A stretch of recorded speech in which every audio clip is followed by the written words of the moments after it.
जय हिंद दोस्तों, राम राम बिसारन है। तो दोस्तों, एक और बेहतरीन क्लास आपके लिए स्पेशल ट्रेड के क्वेश्चनों की। ये क्वेश्चन इंपॉर्टेंट है दोस्तों, इनको नोटबुक में नोट करना है और साथ के साथ इनका रिवीजन भी करना है। तो दोस्तों, ये बहुत ही मोस्ट इंपॉर्टेंट क्वेश्चन है। तो चलो दोस्तों, क्लास स्टार्ट करते हैं। लेकिन दोस्तों, क्लास स्टार्ट करने से पहले मैं आपको एक बात बताऊँगा कि मैं ना एक वीडियो एग्जाम एनालिसिस पर बनाऊँगा। जो 2021-22 में एग्ज़ाम हुआ था, उसमें ट्रेड के कितने क्वेश्चन थे, जीके के कितने थे, मैथ के कितने थे और क्वेश्चनों का लेवल कैसा था।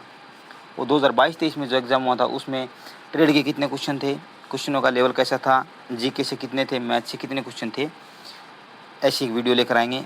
अगर ऐसी वीडियो चाहिए तो दोस्तों कमेंट सेक्शन में ज़रूर बताइए कि हम एनालिसिस पर वीडियो बनाएं या न बनाएं। तो चलो दोस्तों, क्लास स्टार्ट करते हैं। प्रश्न नंबर 1, सर्वे बोर्ड का मुख्य उद्देश्य क्या है? तो इसका आंसर रहेगा स्टोर का सर्वेक्षण करके उसकी स्थिति का निर्धारण करना। प्रश्न नंबर 2, कंडमनेशन बोर्ड का मुख्य कार्य क्या है? तो इसका आंसर रहेगा अनुपयोगी स्टोर को स्क्रैप घोषित करना। ये किसका कार्य है? ये कंडमनेशन बोर्ड का। प्रश्न नंबर 3, स्टोर अनुपयोगी क्यों हो जाते हैं? तो इसका आंसर रहेगा सामान्य गिरावट यानी फेयर वियर एंड टियर या अन्य कारणों से। प्रश्न नंबर 4, अनुपयोगी स्टोर का निस्तारण कैसे किया जाता है? तो इसका आंसर रहेगा निर्धारित प्रक्रिया के अनुसार। प्रश्न नंबर 5, कंडमनेशन बोर्ड कितनी अवधि में आयोजित किया जाता है? तो इसका आंसर है क्वार्टरली यानी प्रत्येक तिमाही। प्रश्न नंबर 6, फील्ड वर्कशॉप में किन वस्तुओं के लिए कंडमनेशन बोर्ड आवश्यकता नहीं होती? तो इसका आंसर है नॉन रिट्रीवेबल वस्तुओं के लिए। फील्ड वर्कशॉप यानी जहाँ वर्कशॉप में गाड़ियों का काम किया जाता है, वहाँ उसको बोलते हैं वर्कशॉप। प्रश्न नंबर 7, नॉन रिट्रीवेबल वस्तुओं के लिए किसका प्रमाण पत्र आवश्यक होता है? तो इसका आंसर है सेक्शन प्रभारी अधिकारी का। क्वेश्चन नंबर 8, सर्वे बोर्ड में क्या प्रस्तुत किया जाता है? तो इसका आंसर पूरी होल्डिंग यानी एंटायर होल्डिंग। प्रश्न नंबर 9, कंडमनेशन बोर्ड में क्या प्रस्तुत किया जाता है? तो इसका आंसर है केवल अनुपयोगी स्टोर यानी अनसर्विसेबल आइटम या अनसर्विसेबल स्टोर प्रस्तुत किया जाता है। प्रश्न नंबर 10, सर्वे बोर्ड की कोई निश्चित अवधि होती है? तो इसका आंसर है नहीं। देखो दोस्तों, हम ऐसे क्वेश्चन लेके आ रहे हैं ना, थोड़े हाई लेवल के भी हैं, मीडियम के भी और लो के भी, है ना। तो इनको अपनी नोटबुक में साथ के साथ अच्छे से नोट करना है। ये बहुत ही कम क्वेश्चन देखने को मिलेंगे दोस्तों आपको किसी और चैनल पर। तो देखो, मैं तो यही कहना चाहूँगा, जहाँ से भी है ना आपको ट्रेड के क्वेश्चन मिले या थ्योरी मिले, आप उसको नोट ज़रूर करें, है ना। वो कोई भी चैनल है, कोई भी यूट्यूबर है, या कहीं से भी आपको ट्रेड के थ्योरी के क्वेश्चन मिले तो दोस्तों उनको नोट ज़रूर करना है। प्रश्न नंबर 11, यूनिट के स्थानांतरण पर कौन सा बोर्ड बैठता है? तो इसका आंसर है सर्वे बोर्ड। प्रश्न नंबर 12, यूनिट के विघटन यानी डिसबैंडमेंट पर कौन सा बोर्ड बैठता है? तो इसका आंसर है सर्वे बोर्ड। प्रश्न नंबर 13, EI स्नो क्लोथिंग का सर्वे कब किया जाता है? तो इसका आंसर है प्रतिवर्ष एनुअली। प्रश्न नंबर 14, कंडमनेशन बोर्ड में न्यूनतम कितने सदस्य होते हैं? तो इसका आंसर है 2। प्रश्न नंबर 15, सर्वे बोर्ड में कम से कम एक सदस्य कहाँ से होना चाहिए? दूसरी यूनिट से। यानी ये नहीं है कि आपने सर्वे बोर्ड बना दिया और अपनी यूनिट के सब बंदे शामिल हो गए, नहीं, एक दूसरी यूनिट का बंदा भी होगा सर्वे बोर्ड में। कंडमनेशन बोर्ड में ऑर्डिनेंस प्रतिनिधि की आवश्यकता होती है? हाँ। प्रश्न नंबर 17, बोर्ड की कार्यवाही में अलग अलग प्रविष्टि क्यों बनाए जाते हैं? तो इसका आंसर है अलग अलग श्रेणी के स्टोरों के लिए। प्रश्न नंबर 18, क्लोथिंग एवं टेंटेज किस श्रेणी में आते हैं? तो यह टेक्सटाइल स्टोर में। प्रश्न नंबर 19, POL यानी पेट्रोलियम ऑयल लुब्रिकेंट कंटेनर्स किस श्रेणी में आते हैं? तो इसका आंसर है packaging material and fuel containers. प्रश्न नंबर 20, ब्रिज स्टोर किस श्रेणी में आते हैं? तो इसका आंसर है ब्रिज एसेसरीज में। प्रश्न नंबर 21, एम्यूनिटी स्टोर के लिए अलग प्रीविस्ट बनाया जाता है? हाँ, यस। प्रश्न number 22, fair wear and tear का अर्थ क्या है? तो इसका आंसर रहेगा सामान्य गिरावट। प्रश्न number 23, unfair wear and tear किस कारण होती है? तो इसका आंसर है लापरवाही के कारण। प्रश्न number 24, fair wear and tear घोषित स्टोर का निस्तारण कब किया जाता है? तो इसका आंसर क्या रहेगा? सक्षम प्राधिकारी की स्वीकृति के बाद। प्रश्न नंबर 25, ऑर्डिनेंस रिप्रेजेंटेटिव का मुख्य कार्य क्या है? तो इसका आंसर है अनुपयोगी स्टोर का निस्तारण करना। प्रश्न नंबर 26, यूनिट के स्थानांतरण के समय स्टोर का क्या किया जाता है? तो इसका आंसर उसका सर्वे किया जाता है। जब यूनिट का स्थानांतरण होती है ना दोस्तों, तो उसका क्या करते हैं? पूरी यूनिट का सर्वे करते हैं। देखो दोस्तों, मैं फिर आपको एक बात बता रहा हूँ, बार बार यही बोल रहा हूँ, ट्रेड पर अच्छी पकड़ बनाओ, ट्रेड के क्वेश्चनों का बार बार रिवीजन करो। जिस भी भाई को सिलेक्शन चाहिए ना, उसकी ट्रेड पर अच्छी पकड़ होनी चाहिए। नंबर 2, ट्रेड के क्वेश्चन कहीं से मिले, किसी यूट्यूबर से, कहीं से बुक, कहीं से भी आपको इकट्ठा कर सको उतना इकट्ठा करो, इनका बार बार रिवीजन करो, क्योंकि सबसे ज़्यादा क्वेश्चन ट्रेड से ही आएंगे। प्रश्न नंबर 27, लोन पर जारी स्टोर का क्या किया जाता है? तो इसका आंसर है स्टोर डिपो में वापस किया जाता है। प्रश्न नंबर 28, साल्वेज स्टोर का पहला उपयोग क्या है? तो इसका आंसर रहेगा अन्य मरम्मत योग्य स्टोर की मरम्मत। प्रश्न नंबर 29, साल्वेज स्टोर का दूसरा उपयोग क्या है? तो इसका आंसर रहेगा आंशिक प्रतिस्थापन यानी पार्शियल रिप्लेसमेंट। प्रश्न नंबर 30, साल्वेज स्टोर का तीसरा उपयोग क्या है? तो इसका आंसर रहेगा प्रशिक्षण कार्य। प्रश्न नंबर 31, कंडमनेशन से पहले किस बात का ध्यान रखना चाहिए? तो इसका आंसर है वेस्टेज लिमिट का। प्रश्न नंबर 32, स्क्रैप घोषित करने से पहले किसकी स्वीकृति आवश्यक होती है? तो इसका आंसर रहेगा सक्षम अधिकारी की।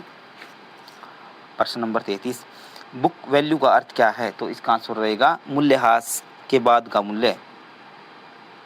प्रश्न नंबर 34, स्क्रैप वैल्यू किसका मूल्य होता है? तो इसका आंसर रहेगा स्क्रैप सामग्री का आंकलित मूल्य, स्क्रैप यानी कबाड़। प्रश्न नंबर 35, सर्वे बोर्ड का निर्णय किस आधार पर होता है? तो इसका आंसर रहेगा स्टोर की वास्तविक स्थिति के आधार पर। प्रश्न नंबर 36, कंडमनेशन का अर्थ क्या है? तो इसका आंसर रहेगा स्टोर का अनुपयोगी घोषित करना। प्रश्न नंबर 37, स्क्रैप किसे कहा जाता है? तो इसका आंसर रहेगा पूरी तरह अनुपयोगी सामग्री। ये क्वेश्चन शायद आया था दोस्तों पिछली बार। प्रश्न नंबर 38, बोर्ड प्रोसीडिंग्स क्यों तैयार की जाती है? तो इसका आंसर रहेगा प्रत्येक श्रेणी के स्टोर का रिकॉर्ड रखने के लिए। प्रश्न नंबर 39, कंडमनेशन के समय सबसे पहले महत्वपूर्ण बात क्या है? तो इसका आंसर है स्टोर का सही मूल्यांकन। प्रश्न नंबर 40, कंडमनेशन में विशेष सावधानी क्यों रखी जाती है? तो इसका आंसर है सरकारी वित्तीय हानि से बचने के लिए। प्रश्न नंबर 41, स्क्रैप घोषित करने से पहले क्या किया जाता है? तो इसका आंसर है सर्वे तथा बोर्ड रिकमेंडेशन ली जाती है। सर्वे करेंगे ये स्क्रैप है या नहीं है। स्क्रैप मतलब स्क्रैप में जो टूटी फूटी वस्तुएं हैं, फेयर वीर एंड टीयर वाली वस्तुएं हैं, है ना, लोहा है ना, घिसावट वाला है, जो टूट फूट गया है, इसको हम कबाड़ को स्क्रैप बोलते हैं।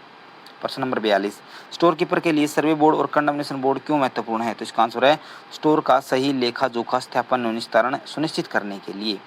प्रश्न नंबर 43, स्टोर का वर्गीकरण क्या है? तो इसका आंसर रहेगा तकनीकी समानता के आधार पर सामग्री का वैज्ञानिक समूहीकरण। प्रश्न नंबर 44, ये क्वेश्चन शायद दोस्तों दोबारा है, लेकिन रिपीट हो जाए अच्छी बात है ना। क्वेश्चन घुमा फिरा के पूछना, ये भी एग्जामिनर पूछ लेता कई बार घुमा फिरा के क्वेश्चनों को, तो क्वेश्चन को अच्छे से पढ़ना है ना। तो प्रश्न नंबर 44, स्टोरों का वर्गीकरण किन आधार पर किया जाता है? तो इसका आंसर रहेगा प्रावधान, खरीद, वित्तीय अधिकार तथा लेखांकन सुविधा के आधार पर। प्रश्न नंबर 45, स्टोर के वर्गीकरण का पहला उद्देश्य क्या है? तो इसका आंसर रहेगा स्टोर के लिए अधिकारियों को अधिकार देना। प्रश्न नंबर 46, स्टोरों के वर्गीकरण का दूसरा उद्देश्य क्या है? तो इसका आंसर रहेगा उचित बजट नियंत्रण रखना। प्रश्न नंबर 47, स्टोर के वर्गीकरण का तीसरा उद्देश्य क्या है? तो इसका आंसर रहेगा लेखांकन को सरल बनाना। प्रश्न नंबर 48, स्टोर के वर्गीकरण का चौथा उद्देश्य क्या है? तो इसका आंसर रहेगा मूल्य सूची एवं कैटलॉग तैयार करना। देखो दोस्तों, 10 मिनट में ना कोई भी 50 क्वेश्चन नहीं पढ़ाता होगा मेरे हिसाब से, क्योंकि हम इसको ना जितना जल्दी उतना जल्दी आपको ना अच्छे से पढ़ा रहे हैं, है ना। क्वेश्चन बिल्कुल साफ और अच्छे लेवल के क्वेश्चन हम आपके लिए लेकर आ रहे हैं। तो दोस्तों चैनल को ना शेयर जरूर कर देना, है ना। जो भाई तैयारी कर रहे हैं उनके पास इस चैनल को शेयर जरूर करना दोस्तों, क्योंकि उनके भी हेल्प हो सके। स्टोर के वर्गीकरण का चौथा उद्देश्य क्या है? तो इसका आंसर रहेगा मूल्य सूची एवं कैटलॉग तैयार करना। क्वेश्चन नंबर 49, स्टोरों के वर्गीकरण का पांचवा उद्देश्य क्या है? तो इसका आंसर है निर्माता एवं अधिकृत डीलर की पहचान करना। प्रश्न नंबर 50, स्टोरों के वर्गीकरण का छठा उद्देश्य क्या है? तो इसका आंसर है अलग अलग सप्लाई ऑर्डर जारी करना। ये थे स्टोर के वर्गीकरण के उद्देश्य, एक साथ नोट करना दोस्तों इनको, है ना। बीआरओ में स्टोरों को कितनी श्रेणियों में रखा गया है? तो इसका आंसर है 2 श्रेणियों में, कैट ए और कैट बी। कैट ए का स्टोर के उदाहरण बताइए। वाहन, व्हीकल। अर्थ मूविंग प्लांट्स किस श्रेणी के हैं? तो कैट ए स्टोर के। कंस्ट्रक्शन इक्विपमेंट किस श्रेणी में आता है? तो कैट स्टोर में। क्लोथिंग आर्टिकल किस श्रेणी में आते हैं? तो ये कैट स्टोर में। देखो दोस्तों, अच्छे क्वेश्चन है, थोड़ा ध्यान से पढ़ना है, एग्जामिनर पूछ सकता है। प्रश्न नंबर 56, एक्सपेंडेबल स्टोर किस श्रेणी में आते हैं? तो cat B store. Expendable store वो होते हैं जिनमें टूल्स वगैरह होते हैं ना, ये गाड़ियों के टूल्स हो गए, रिंग स्पैनर, डी स्पैनर, ये ऐसे छोटे इक्विपमेंट हो गए, उनके पार्ट्स हो गए, तो ये टूल्स जितने भी हैं ये सब कैट एक्सपेंडेबल स्टोर में आते हैं। टूल्स एंड प्लांट्स किस श्रेणी में आते हैं? तो इसका आंसर है कैट बी स्टोर। प्रश्न नंबर 58, एक्सप्लोसिव किस श्रेणी में आते हैं? तो इसका आंसर है कैट बी स्टोर। प्रश्न नंबर 59, राशन एंड फ्यूल किस श्रेणी में आते हैं? तो ये cat B store. Tyre to battery किस श्रेणी में आते हैं? तो ये भी कैट बी स्टोर में आते हैं। प्रश्न नंबर 61, ब्रिज पार्ट्स एसेसरीज किस श्रेणी में आती हैं? कैट बी स्टोर में। ब्रिज भी किस में आता है? कैट बी स्टोर में। प्रश्न नंबर 62, हैंडलिंग स्टोरेज कन्वीनियंस के अनुसार पहला वर्ग कौन सा है? तो इसका आंसर है इंजीनियर स्टोर। प्रश्न नंबर 63, ऑर्डिनेंस स्टोर किस आधार पर वर्गीकृत किए जाते हैं? तो इसका आंसर है हैंडलिंग स्टोर कन्वीनियंस के आधार पर। प्रश्न नंबर 64, मेडिकल स्टोर किस वर्ग में आते हैं? तो इसका आंसर है हैंडलिंग स्टोरेज कन्वीनियंस। प्रश्न number 65, cat B constructional store की विशेषता क्या है? तो इसका आंसर रहेगा सड़क कार्य में सम्मिलित होकर पुनः उपयोग नहीं की जा सकते, इसको बोलते हैं कंस्ट्रक्शनल स्टोर। प्रश्न number 66, cat B miscellaneous store की विशेषता क्या है? मिसलेनियस स्टोर की विशेषता क्या रहेगी? पुनः उपयोग की जा सकते हैं तथा पुनर्विक्रय मूल्य रखते हैं, यानी पुनः विक्रय प्राप्त कर सकते हैं और इसको ना पुनः उपयोग किए जा सकते हैं।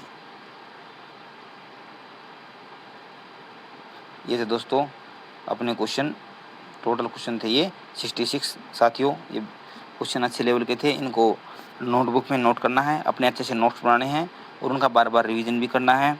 तो दोस्तों कमेंट सेक्शन में ज़रूर बताइए क्लास कैसी लगी आपको, और मिलते हैं दोस्तों नेक्स्ट वीडियो में। जय हिंद साथियों।